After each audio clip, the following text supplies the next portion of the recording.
dummy. All right.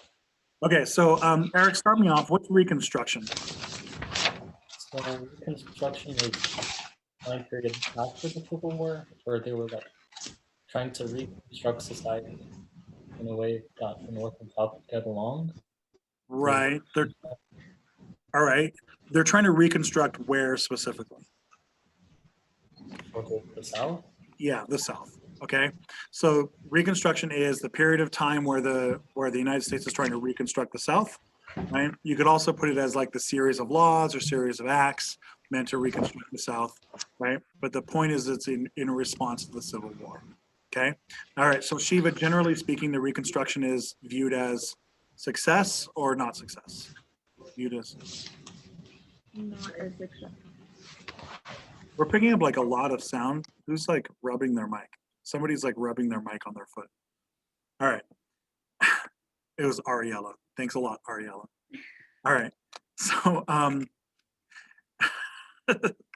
okay, so Shiva, why are you saying that it's not successful? Oh wait, you don't know that because that's today's lesson.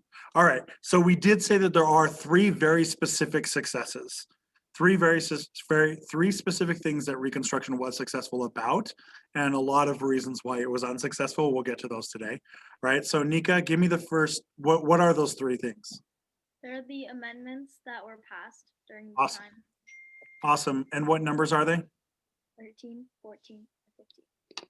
13, 14, and 15. Good. All right. So Ariella, what's the 13th Amendment? Ariella, you with me? Sorry, say that again. Yeah, what's the 13th Amendment? 13th Amendment? Oh my gosh. We're having internet problems. Okay, we'll pick up with Ariella later. All right, Brennan, why don't you start us off? What's the 13th Amendment?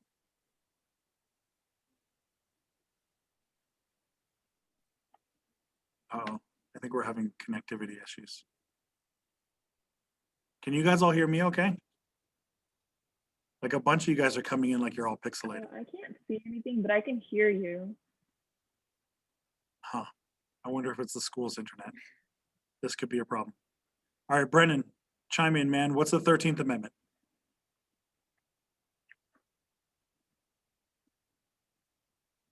No? Brennan, you're on mute. You're on mute. We can't hear you. Okay, sorry. The 13th Amendment said that it basically ended slavery, and it said that all Done. slaves were free unless in prison. Done. End slavery. That's all you need. Boom.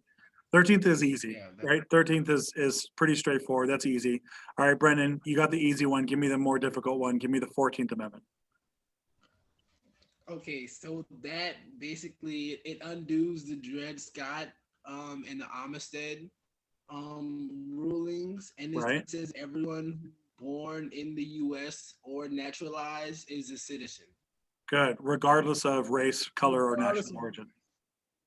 Yeah. Awesome. And you need to be able to aware that this is a direct response to Dred Scott. Specifically Dred Scott. Amistad is a less direct, it's less directly connected, but Dred Scott is 100% directly connected.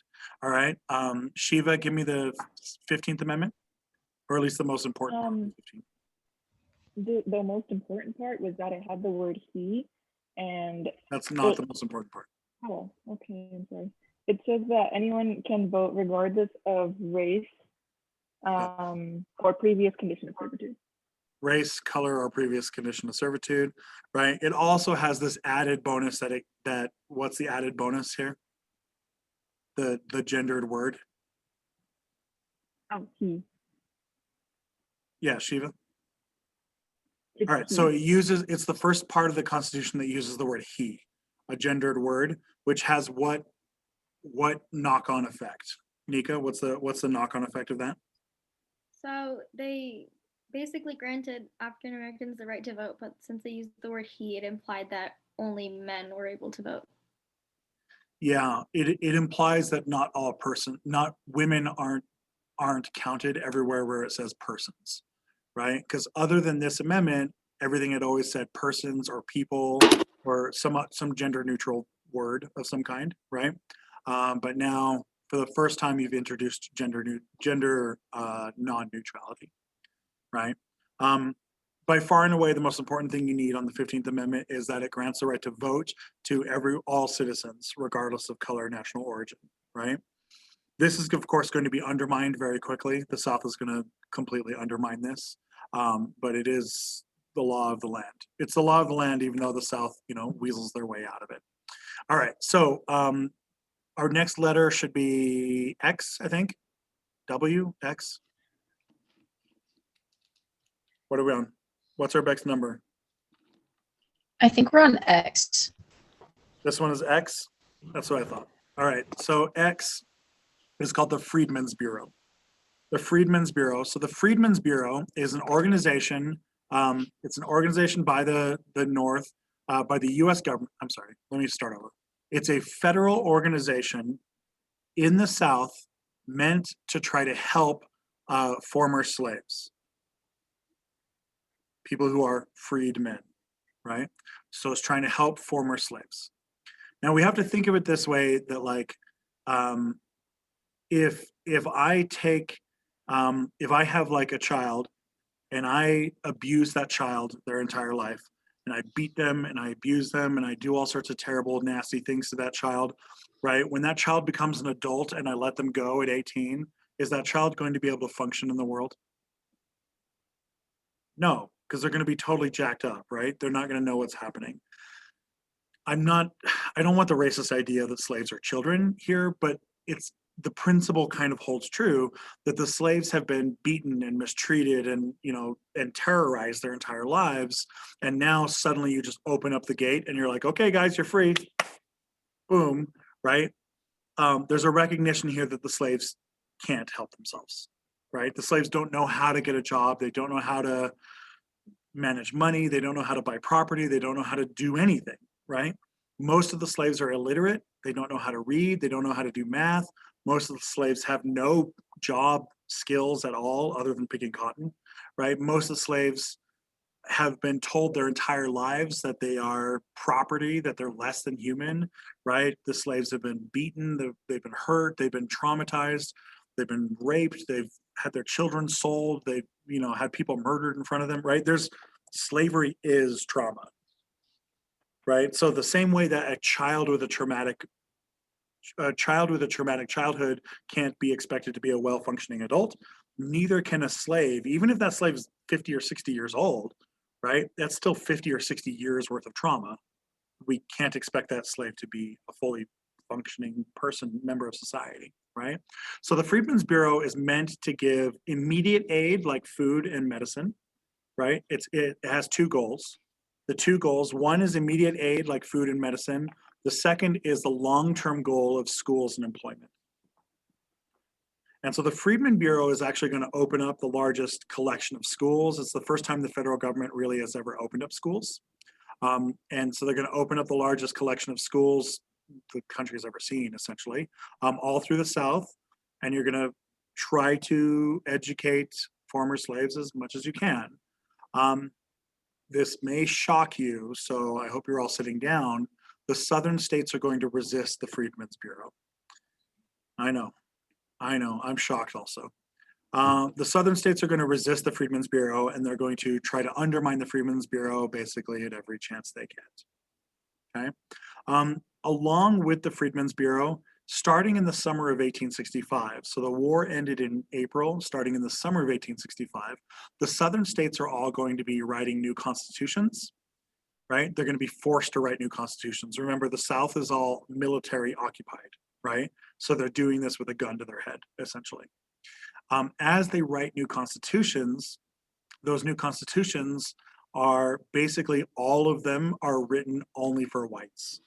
They're all written immediately to not include Black people, to disenfranchise Black people, to keep Black people from voting, to keep them from owning property, to keep them from doing anything, basically.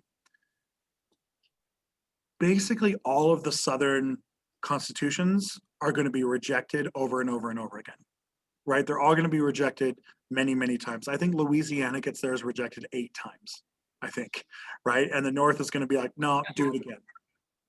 Say it again, Brennan. I learned that in 8th grade that like Yeah. the Louisiana Constitution like always got rejected Yeah. after the Civil War. I think Louisiana is leading the pack. I think it's rejected 8 times, right?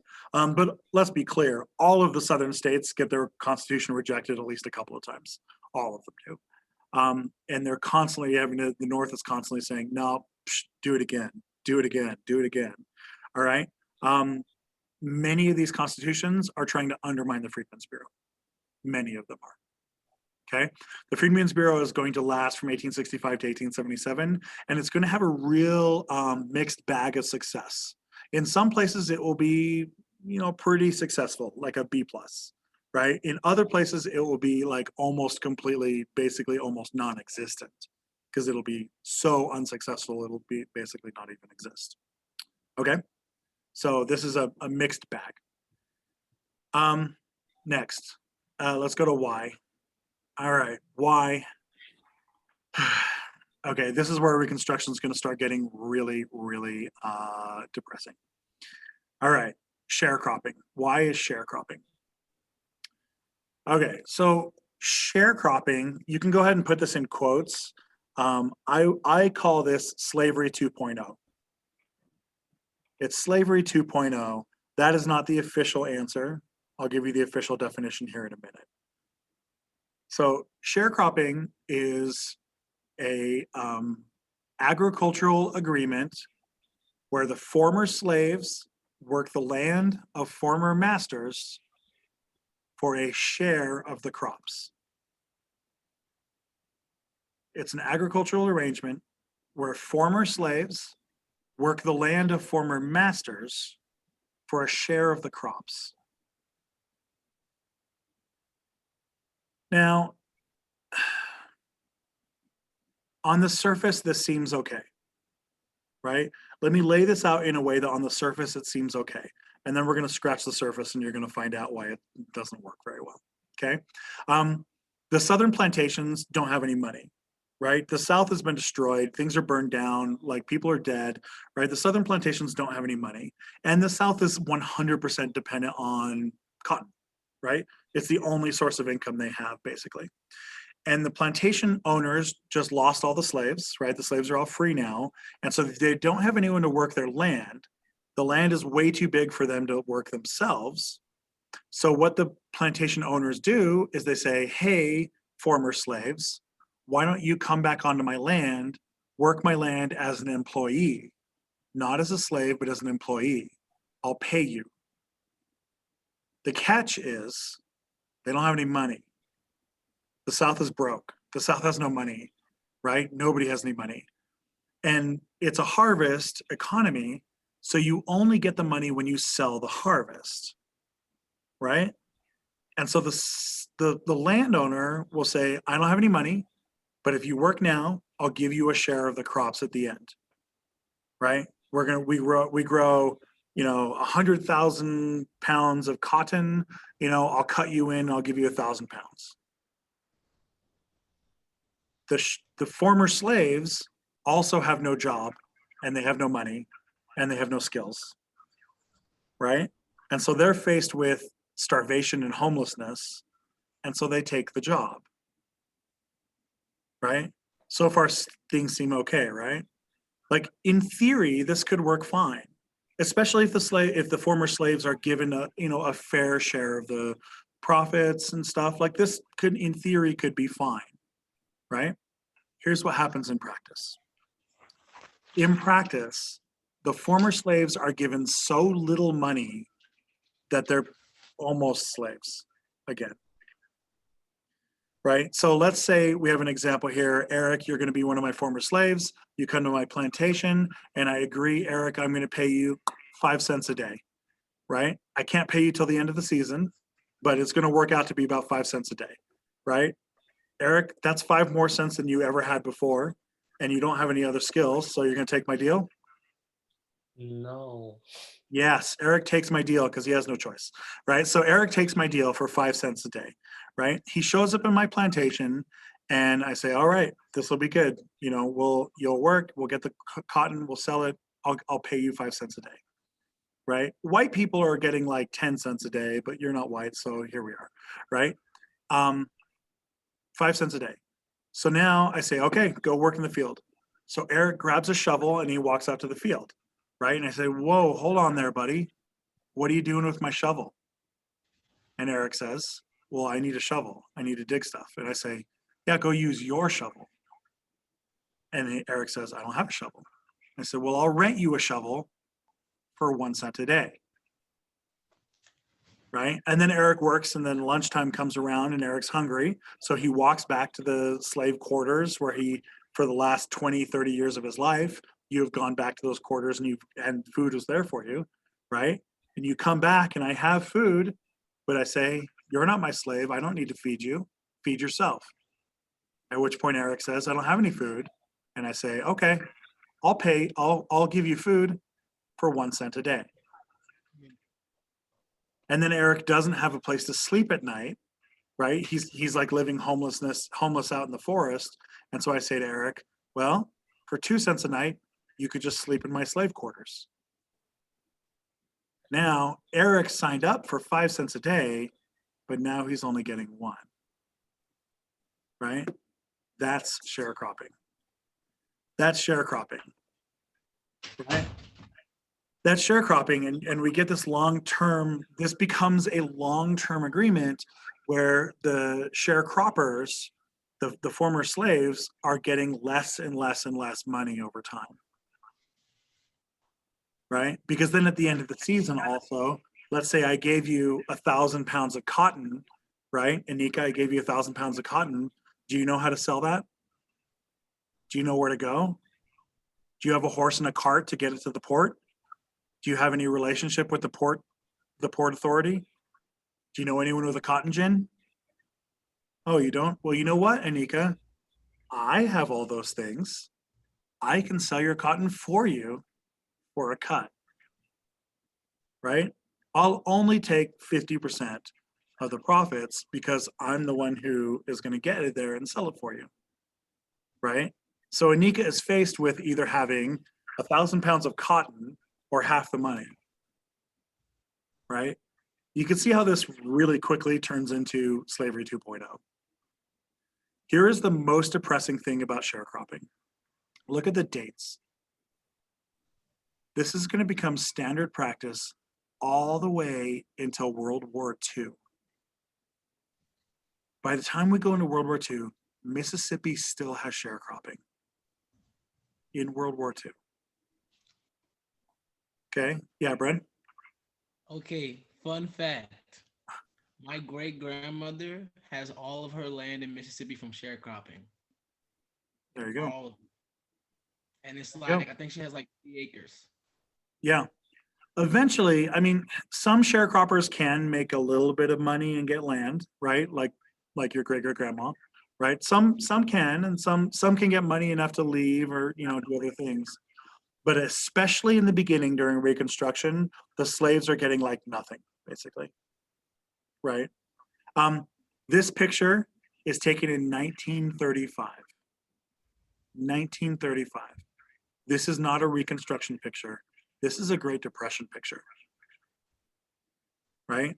Isn't that crazy? This picture is taken at the same time that airplanes are flying in the sky, baseball games are on the radio. This is taken at the same time that The Wizard of Oz is winning the Oscar, right? This is also something that's really important. This is memory, right? My grandmother was born in 1920. This means that if my grandmother was born in Mississippi, she would have remembered sharecropping, right? Let that sink in next time, like old conservative white people try telling you, oh, I don't understand why black people are so upset about this. Slavery was 150 years ago. Well, no, it wasn't, not really, right? Like on paper, it's 150 years ago, but like in practice, it's not. In practice, it's still the living memory of people. Okay? Yeah, this is pretty depressing stuff. Pretty depressing stuff, but it's going to get worse. All right, so let's go to the next letter, Z. Right, Z? All right, for Z, we're going to go to the black codes. Black codes. Z stands for the black codes. I think this is where we're going to get super depressing. The black codes are a series of laws in the American South, that are meant to turn otherwise normal behavior into criminal behavior when it's done by black people. So it's a series of laws in the South that are meant to turn otherwise normal behavior into criminal behavior when it's being done by black people. So we'll give you an example here. Public drunkenness, okay? Everybody's drunk at this time period. Nobody drinks water, everyone drinks liquor. In fact, the average American male is drinking a liter of liquor a day, right?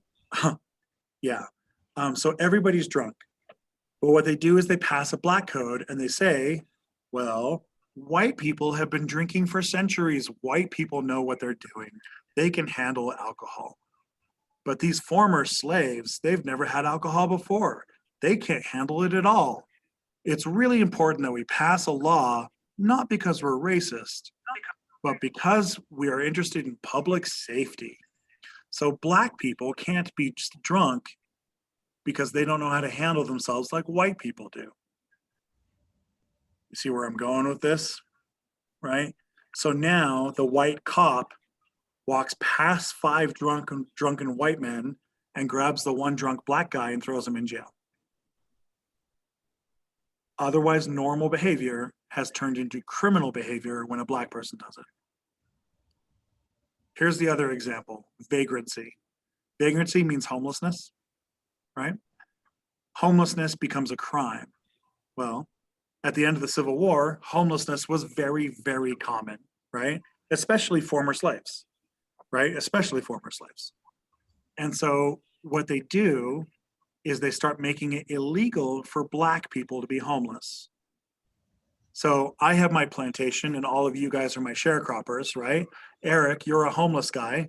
You don't want to pay the money to stay in my farm. So what you do is you go and sleep in the forest next to my farm.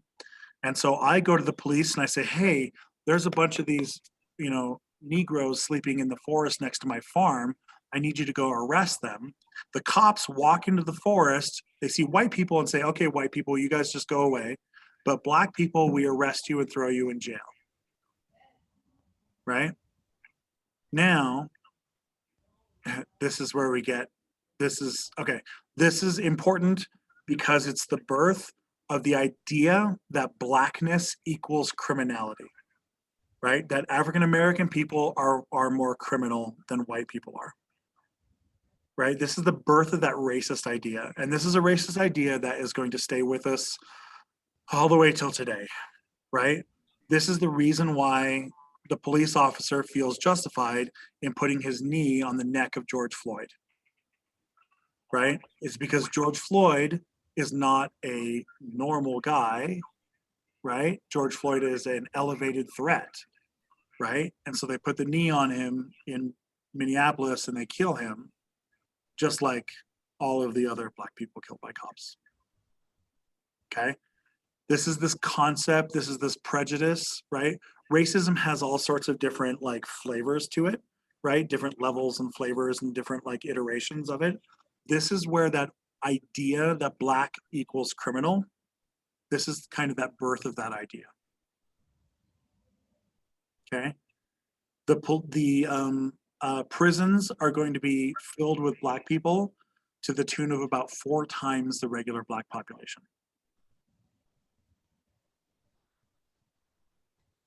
Okay? It's going to get worse. Because now the prisons also start cutting deals with the plantations, where the plantation says, if you send your prisoners over to work my fields, I'll pay you for the prisoners, right? I'll pay you 2 cents a day for my prisoners. So now, Eric, you had been making 5 cents a day from me, but it's a lot easier for me to just arrest you, throw you in jail, That way you're a prisoner and I'm only paying the jail 2 cents a day. You get nothing because you're a prisoner. The jail is getting 2 cents a day, so they're making money. I'm saving money as a plantation owner. Everybody wins, right? Yeah. This is also the birth of the prison industrial complex. This is the birth of the prison industrial complex. So when people start talking about the racism of police, right, defund the police and stuff like that, this is what we're talking about. We're talking about the racist origins of policing. Because the other thing that you need to be aware of is that prior to the Civil War, most towns in the United States did not have a police force, right? The police force only existed in like 5 or 6 cities total in the entire country. And the only time that a police force existed, right, when a need arose, they would get a posse together of men, they would have a well-formed militia where they'd all get their gun, right? This is why we have a Second Amendment, right? The Second Amendment exists because police forces didn't exist, right? So anyway, they get their guns together and they go and handle whatever crime it was. The posse was called together for 2 crimes, almost always. The first, defending against Indians, hunting down Indians, and the second was runaway slaves. The police force existed almost entirely for those 2 jobs. 1/3 of all jobs was hunting Indians, 1/3 of all jobs was hunting runaway slaves, and then all other police jobs were the other third. This is what people talk about when they say defund the police, right? They're not saying that we do live in a world with no police. That's dumb, right? What they're doing is they're saying we need to reevaluate what we want our police to be doing. Maybe our police doesn't need to be an institution of racism. Maybe not. Maybe we can rethink it and come up with a better idea, right? If we see some kid spray painting a wall, do we really need to raid that wall with a tank and like armored SWAT teams with like fully, with like, assault rifles and stuff? Or maybe there's another way to deal with a kid with a spray paint can. Like, there's probably another way to deal with that kid, right? We probably don't need a tank,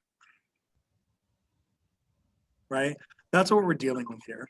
The only reason why we have that militarized police, it's going to come up later in class too, but the only reason why we have that militarized police is because of this racist idea that Black people are unusually criminal, or that Black people are unusually threatening, or like uniquely, dangerous, right? Is that you see some Black kid with a spray paint can painting graffiti, you assume that he also has like an Uzi in his pocket or something. You assume that he has like a machine gun or whatever, right? When in actuality, he's like the 13-year-old kid with a spray paint can, right? So if you take my class next year, for those of you taking my class next year, we go into a lot more detail on this. We spend like the whole first quarter on this kind of stuff. But this is all you need for the test for now. So we got to move on. But I find this pretty depressing, right? This is the origin of this form of racism. It's also the origin of the prison industrial complex. It's also going to condemn generations and generations and generations of Black men to being prisoners, right? It's continuing in the destruction of the Black family. It's continuing in the destruction of the Black society. Here we are. All right, let's keep going. All right. AA, the founding of the KKK. All right. So at the end of the Civil War, white people, poor white people, feel that their identity is being threatened. That suddenly, as a poor white person, you were always able to say, "I'm not the worst person in society. At least slaves are below me." And now you can't even say that, right? And it might even look, if you're a poor white person and you're illiterate and homeless and you have no job, and you're sitting in some forest next to a poor Black person who is illiterate and homeless and has no job, maybe you guys are actually pretty equal, right? But you can't have that. And so the white people have to come up with a different way to define themselves. And this is where we're going to get. This is the birth of white supremacy as a concept. The KKK is not the only organization. There's about a dozen of these organizations that are founded at the time. The Red Shirts or the White League are the other two big ones, but the KKK is the one that lasts the longest. It's the biggest one, and it's the one that's going to kind of absorb all these other ones, right? They come out of Tennessee. They're founded by someone else, but Nathan Bedford Forrest is their first big leader. He is a famous racist asshole from the Confederacy, famously cruel to freed slaves, famously cruel to Black people, famously racist. He is the first grand wizard of the KKK. The KKK is a militia organization. It's a militia organization dedicated to using violence and intimidation to keep Black people from voting or from succeeding in society. Today, we classify them as a terrorist organization. Today, they are a terrorist organization. They are using terrorism. They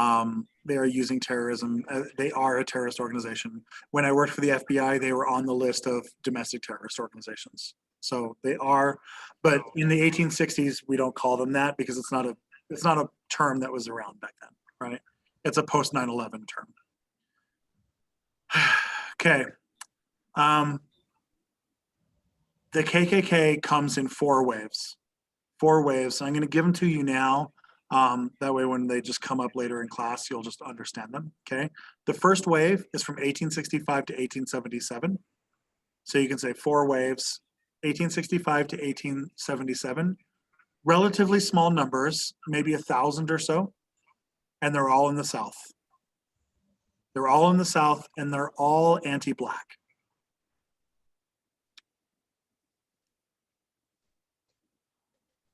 The second wave goes from around 1900 to about 1929. 1900 to 1929. This is by far the largest wave, where the wave is more than 20,000 people. More than 20,000, and they're spread out across all the states.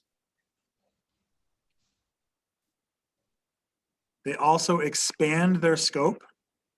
They're no longer just hating Black people. They now also hate immigrants, Catholics, and Jews. Oh, and Asians. Immigrants, Catholics, Jews, and Asians.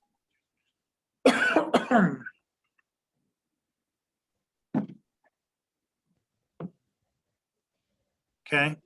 For every member of the KKK, you need to assume that there's somewhere around 10 supporters. Right? So if I tell you that there's 20,000 members, they actually have about 200,000 supporters. Okay. Third wave. Third wave is in the 1950s and 60s. The 1950s and 60s. They're in response to the civil rights movement. Again, they're mostly in the South. They resurface mostly in the South. They're smaller. They're only about 5,000 or so. And again, they're anti-civil rights movement, right? So this is like Martin Luther King's movement, right? They're in opposition to Martin Luther King's movement. The fourth wave starts in 2001, but really takes off in 2008. Okay. It's in response first to 9/11 and then to the election of Barack Obama. After Barack Obama's election, the KKK tripled in size in like 1 week. So are we putting like just we don't put an end date because it's not over yet, or is it? Oh yeah, the end date is present. Just put present. Okay. Yeah. Yeah. This is still going right now. So it was largely in response to Obama being elected, but Trump, of course, souped it up, kept it going, expanded it.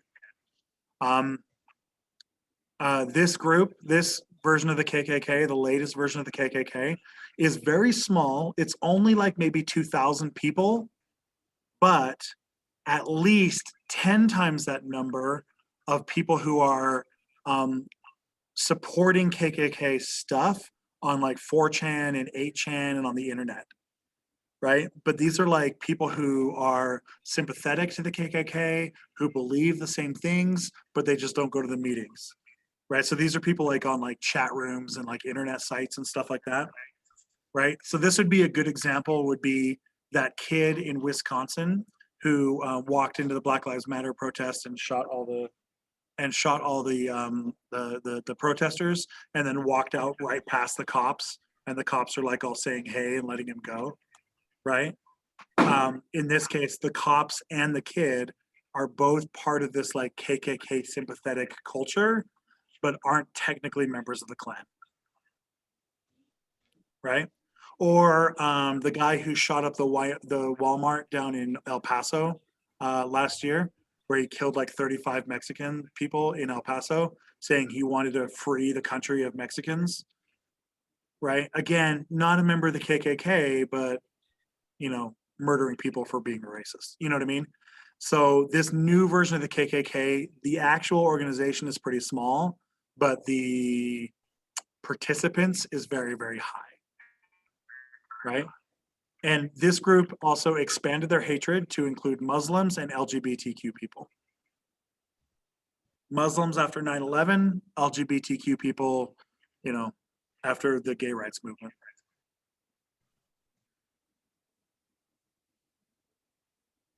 And Brennan's absolutely correct. This group, this movement, you guys right now are in the middle of this movement.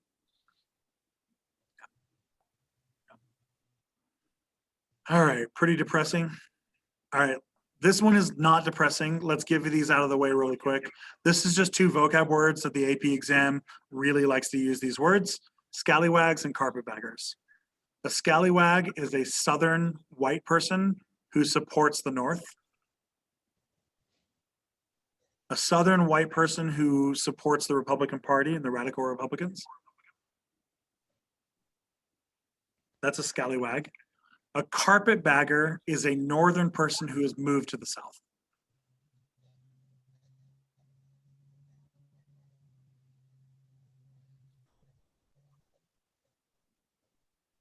Both of these people get targeted a lot also with Black people.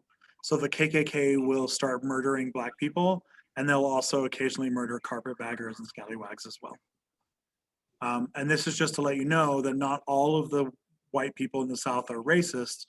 Some of them are fighting this, but this is the terms that get used for them, right? We use carpetbagger quite a bit as like a generic term.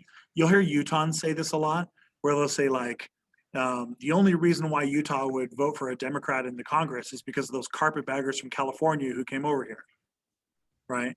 Californians who moved here and they aren't real Utahns, you know what I mean? Like, you'll hear people talk about that a lot, you know, stuff like that. All right, we're almost done. Let's do this last thing, and then you guys are done with this. Okay. Put the where are we? Okay. All right. Put the next one. This should be BB. BB, the end of Reconstruction. BB, the end of Reconstruction. All right. At this point in time, Reconstruction actually looks like it's pretty successful. We have 6 Black men in Congress. We have 6 Black men in Congress, including Hiram Revels, the first senator, the first Black senator. Where is he? He is here. The first Black senator, he's from Mississippi. And then we also have Rainey, Joseph Rainey from South Carolina, the first congressman, Black congressman, right? And they're elected. They're serving in the Senate. They're serving in Congress. This is good, right? This is awesome. This represents progress. By 1871, we have 6 Black men in Congress. By 1880, we have 0. Right? So the question comes up, The question is what happened, and what happened is the Compromise of 1877. It's around the presidential election of 1876. Grant is done with his presidency, and we have an election between Rutherford B. Hayes, the Republican, and Tilden, the Democrat, right? And the election is one of these like totally jacked up elections in American history. 4 states have their votes basically thrown out. Okay, 4 states have their votes thrown out. Oregon gets thrown out mostly just because they're incompetent and they don't really know how to run an election at this point. Like Oregon's not really a state yet. Like it is a state, but like they only have like 3 people. They can't figure out whether or not they should let beavers vote or not. They like Oregon just doesn't know what they're doing, right? But Florida, South Carolina, and Louisiana, I think you can guess why these ones are getting thrown out, right? These ones are getting thrown out because of massive voter intimidation, because of groups like the KKK who are showing up at polling stations and killing Black people who try to vote, right? Putting guns in their faces and telling them to go away, stuff like that, right? And these 3 states basically get thrown out. Here's the problem. Because they're thrown out, it's not clear who the winner is. And it looks like Tilden is the winner. Tilden is a Southern Democrat. He looks like he's the winner. But they can't let him win, right? The South is still under military occupation. So they go to Congress, the election goes to Congress, and Congress decides who the president is. This is one of our 2 elections that have been decided by Congress. Congress makes the Compromise of 1877. The Republicans get their president. Rutherford B. Hayes becomes the president. He's from Ohio. He's a Northerner. He was a Confederate. He was a Union general who fought in the Civil War, right? A hero of the Civil War.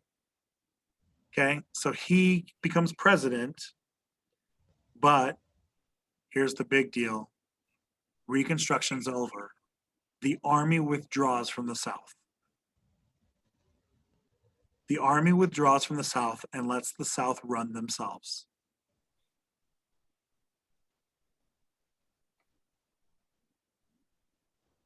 This means that the Southern states are free to deal with their Black problem any way they see fit.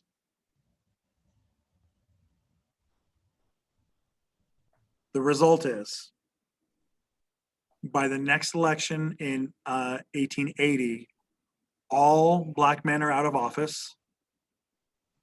And by 1890, all Black people are not voting anymore in the South. We're going to get to a point where in Georgia, there had been like 15,000 Black men voting. And by the time we get to 1900, the number is like 3. Not 3,000, 3.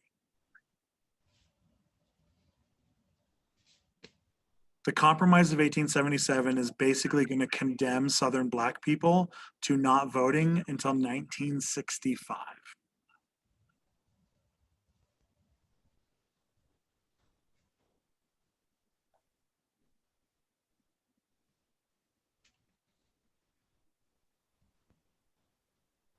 Okay. All right. Do you guys have questions about any of this Reconstruction stuff? It's pretty depressing. I think it's pretty depressing. It's even more depressing when you go into more detail. When we go into more detail next year, it's even more depressing, right? But here we are. Here we are. Okay. All right. On the test, you guys are going to take the test on Wednesday. You'll take the test on Wednesday. On Wednesday, your study guide is due, the notes are due, and the test, right? So you'll turn in the study guide like normal. I'll give you the code for the test and have you take the test on Wednesday. I'll just email it to you like I always do. Brendan and Ariella, I just email, I'll just put you on the email list and email it to you guys as well. And you guys can just log in and take the test. And then for the notes, turn them in like normal, just take pictures of them and email them to me. Brennan and Ariella, if you guys want to give me your notes in person after the break, that's fine. We can do that. Otherwise, you can just take a picture and email it to me as well. Okay? But if you don't want to do the picture thing, if you think that's too much of a pain in the butt, you could just wait and give it to me when we get back from break. Cool? Do you guys have questions about this stuff? Comments, problems, things in your lives? You're okay? All right. Ariella, I hope you can stay healthy.